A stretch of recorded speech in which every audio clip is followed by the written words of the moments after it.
सबसे पहले आपने यूपी में बुलडोजर एक्शन देखा होगा। बुलडोजर को इलीगल तामीरात पर चलते देखा होगा। लेकिन अब देखिए यूपी में बुलडोजर वाली बारात।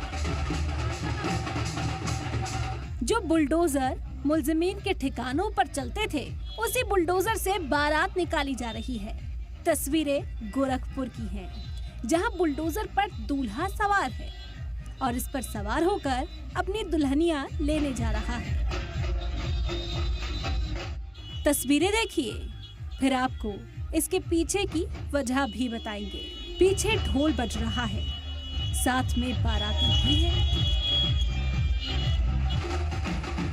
और बुलडोजर पर दूल्हा बैठा है। साथ ही उसके साथ 2 बच्चे और एक महिला भी इस बुलडोजर पर बैठी दिख रही है। आसपास के लोग इसे देखकर हंस रहे थे, लेकिन दूल्हा खुश था और खुशी से नाच भी रहा था। दरअसल ये दूल्हा योगी आदित्यनाथ का बड़ा हिमायती है और इसके ससुराल वाले खलीलाबाद के हैं, जहां बीजेपी इस बार हार गई थी। इस पर ताना मारे जाने पर इस शख्स ने बुलडोजर पर ही बारात निकालने का फैसला ले लिया।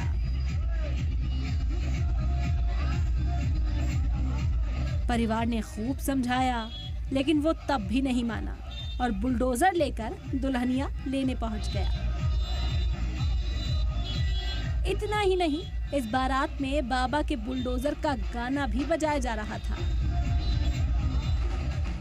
बुलडोजर पर निकली अनोखी बारात अब सोशल मीडिया पर वायरल है। ब्यूरो रिपोर्ट, सलाम टीवी।